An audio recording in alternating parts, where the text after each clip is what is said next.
Asuka, the energetic and strong mother. Yamato, the younger brother who's always in his own little world. Follow us as we karate kick all your daily frustrations away. Asuka's Revenge. My name is Kotami. I've been married to Kenji for 4 years. We don't have any children yet, but we live happily enough as a couple. However, one day... Kotami, actually, I've been diagnosed with cancer. What? Suddenly, my mother called me to tell me she had cancer. Fortunately, it was detected early, so they think they can handle it with surgery, so there's no need to worry. Oh, I see. I felt a bit relieved hearing that, but it still weighed heavily on my heart. For now, I decided to go visit my mother with my husband on the weekend. Mom, how are you feeling? Oh my, Kotami, Kenji, thank you for coming all this way. My condition isn't too bad. I see, but isn't it inconvenient being alone in this big house? Well, but this is the house your father and I built. My parents built this house when I entered middle school. I still remember how happy they were when it was completed. It had been their dream for many years. However, my father passed away from an illness shortly before I got married. Father departed for heaven without ever meeting Kenji. I have an older brother, but since he's married and moved out, I thought Mother might have trouble managing this big house alone, so I suggested living together, but... No way! Kenji would have to be careful living with his mother-in-law. I'll be fine in this familiar house. Kotami, you should find a house to live in with Kenji. And that's how things have been until now. But isn't it really inconvenient living alone at a time like this? This again. I want to spend my final days in this familiar house too. Mother-in-law, final days. Mother said this self-depreciatingly, but naturally we wanted her to live much longer. Anyway, I heard her surgery was scheduled for 2 weeks later, so we headed home for the day. Call me right away if anything happens. Yes, thank you. While living anxiously until my mother's surgery date, one day... Yes? The intercom rang, and when I opened the door, my mother-in-law was standing there. Ah, Kotami. Hello, may I come in? Hello, mother-in-law. What brings you here so suddenly? Oh, just let me in. Her house is only a few dozen minutes away by car, so visits aren't unusual, but it's rare to come without any notice. I let her in, wondering what this was about, but before she even sat down... Is it true your mother is ill? What? I was surprised by the sudden question, but since I hadn't told her, Kenji must have. Yes, it's early-stage cancer. Talking about Mother made me a bit blue, but contrary to my mood, Mother-in-law was very upbeat. Oh, cancer, is it? What is it? Mother-in-law's grinning face was creepy. Your father passed away from an illness too, right? Yes, before I married Kenji. I see. What is it?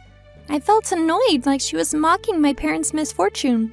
The house your parents live in, they bought it together, right? Yes, what about it?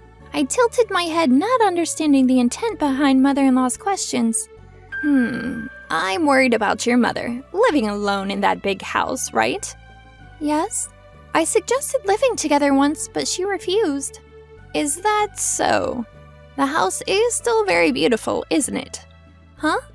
Oh, yes, I suppose. I was bothered by how my mother-in-law kept asking about the house. What about my family home?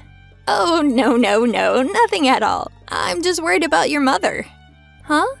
I asked, but she dodged the question. She seemed concerned about my mother, but there was something unsettling about her grinning manner. She left that day without me understanding what it was about. Several days passed, but I still didn't understand my mother-in-law's true intentions. One day, a week before Mother's surgery... Hello, Kotami. How's your mother? What? This time, Mother-in-law and Kenji's sister, Masumi, both came to visit without notice. Mother-in-law?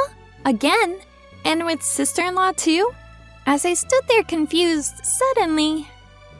Kotami, your mother is still at your family home, right? We'd like to visit her. Would that be okay? But visit?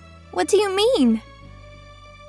Oh, nothing special, but she must be anxious being ill, so we thought we'd try to lift her spirits a bit.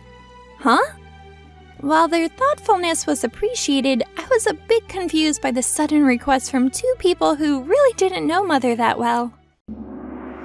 Thank you for your concern, but with surgery in a week and preparations for hospitalization, she's probably busy now. I tried to decline politely, but... Oh, come on now, don't say that. When I was hospitalized for appendicitis, I was surprisingly happy to get visits from unexpected people. Is that so? Though I felt somewhat pressured, I decided to accept their thoughtfulness and take them to my family home. It's been a while. Thank you for coming all this way. How are you feeling? Oh, I'm fine for now. Sorry for the sudden visit, Mom. It's fine. Thank you both for coming. No. I prepared tea for the four of us in the living room, and they were asking about Mother's condition, but... That must be difficult. That must be tough. Though they were responding, their eyes were darting around the house. Is something wrong? When I asked that? Oh, excuse me. It's nothing. She brushed it off for some reason, while I was suspicious of their clearly strange behavior. May I use the bathroom? Said Mother-in-law, and then... me too! Sister-in-law followed. Huh? Sure, but there's only one toilet? Oh, don't mind us. Mother explained, but they went to the bathroom anyway. How strange. Yeah. While harboring some distrust at their still inexplicable behavior, we waited several minutes. They're taking a while. Yeah, I wonder if they're feeling unwell. No, they didn't seem like it, but I'll go check. Okay. After waiting a while for the two who hadn't returned, I went to check the bathroom, but they weren't there. Huh? Where did they go? As I continued searching the house... Oh, this is perfect. When she dies, let's have Kotami's family live here with us. Cancer is sad, but can't be helped. Yes, the house is still beautiful and perfect to live in. I found the two whispering at the end of the hallway. Huh? What? What does this mean? Unable to comprehend the scene before me, I stood stunned, holding my breath and continuing to listen. There's probably plenty of inheritance too. Maybe we can get that as well. Yes, that would really help me with my debts. Inheritance? Debts? The whole picture became clear. In other words, the two of them were taking advantage of Mother's cancer.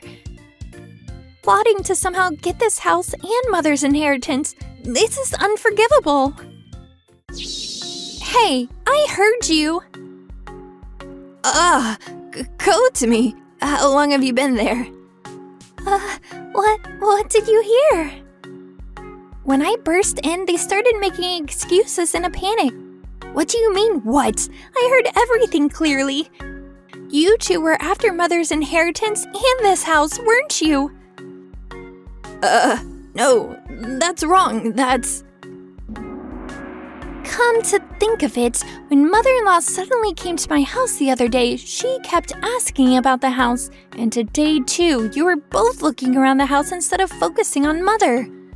No, what are you saying? We just came to use the bathroom. Does that take nearly 10 minutes? Plus, I heard everything you were whispering about here. Learning their true intentions left me more stunned than angry. Even today, they said they came to visit Mother, but they really just wanted to thoroughly inspect the house. These two, as I was wondering what to do about them.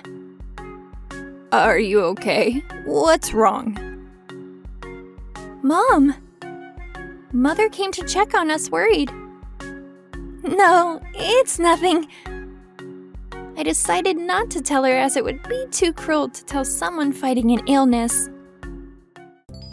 Mom, I'm sorry, but I just remembered something we need to do, so I'll take these two home. I'll come back when it's time to help you pack for the hospital. Oh, is that so? Thank you. For now, wanting to separate Mother from these two quickly, I forcefully left the house, dropping them off at home and returned to my house. I thought about consulting with Kenji when he returned from work that night, but thinking about it carefully, he is their son and brother. I hesitated to consult him, thinking he might be on their side. Realizing there was no one I could discuss this frustration with, the word divorce came to mind. That's the only way to cut ties with those people. It's extreme, but that's how painful this betrayal was from the people I had trusted. Several days passed without reaching an answer. Then came Mother's hospitalization day, and finally the day of surgery. Don't worry, the surgery was successful. Really? Thank goodness! Thank you very much. Thank goodness! Thank goodness! On the day of the surgery, my brother and Kenji also took time off work to come to the hospital. My husband cried with joy when he heard the surgery was successful. At that moment, I felt certain he would never betray me, so I told him about mother-in-law and Masumi. And that's what happened. No way! Mom and Sis did that? It seems Kenji didn't know either and was stunned. There's no way that could happen. Yeah, it's unbelievable, but I heard their conversation directly. I'm so sorry. I'll probably scold them both. Yeah, well, Mother's surgery was successful, so I'm relieved for now. Yeah. Kenji seemed quite shocked too, his eyes unfocused throughout, but he went straight to his parents' house to talk to them. After the surgery, Mother's condition recovered steadily, and she was able to leave the hospital after a week. I'm really glad. Yes, sorry for worrying you. While we were relieved that Mother recovered safely, the problem with mother-in-law and sister-in-law remained. Sometime after Mother was discharged, my husband, who had been discussing with mother-in-law and sister-in-law for several days, came home. Kotomi, we need to talk. Okay. He began speaking with a serious expression. Would you divorce me? Huh? Suddenly being asked for a divorce. Why? I don't want a divorce, Kenji. When I learned mother-in-law and sister-in-law's true nature, I momentarily lost trust in my husband and thought about divorce, but now I trust him and Mother has been safely discharged, so I wanted to continue our married life with Kenji, but... Why? Why do we have to divorce? No, that's not it. It's not like that. What? Apparently, when Kenji talked with mother-in-law and sister-in-law, he discovered that mother-in-law had spent a considerable amount of their family savings. And sister-in-law, even in her 30s, was still accumulating substantial debt playing in nightlife districts. When they learned about Mother's illness, they saw it as an opportunity and plotted various things with the inheritance in mind. Disgusted by his real mother and sister's inhumane thinking, he concluded that maintaining family relations with me wasn't good, which led to a suggestion of divorce. So I thought. Huh? Kenji suddenly suggested being adopted into my family after divorcing. Adoption? Yeah. That way we won't have to really separate, and I can cut ties with them. Your family has already lost father, and thinking about those people being my only remaining family members make me sick. So, what do you think? While I was surprised and couldn't organize my thoughts, I I realized this might be the best solution to resolve everything. But are you sure? Yes, I have no regrets. And so we divorced once, and Kenji was adopted into my family as a son-in-law. My goodness, how surprising to think I'd gain another son at this age. Mom, I'm sorry for all the trouble. Trouble? Kenji, I haven't told Mom. Oh, I see. Former two people lost not only their target of mother's inheritance, but also Kenji's family, and recently the neighbors hardly see them anymore. While we can confirm they're alive since lights turn on at night, well, I sometimes think, or don't think, that those two similar money-hungry people should live happily together. Thank you for watching all the way till the end. Don't forget to hit the like and subscribe buttons. See you next time!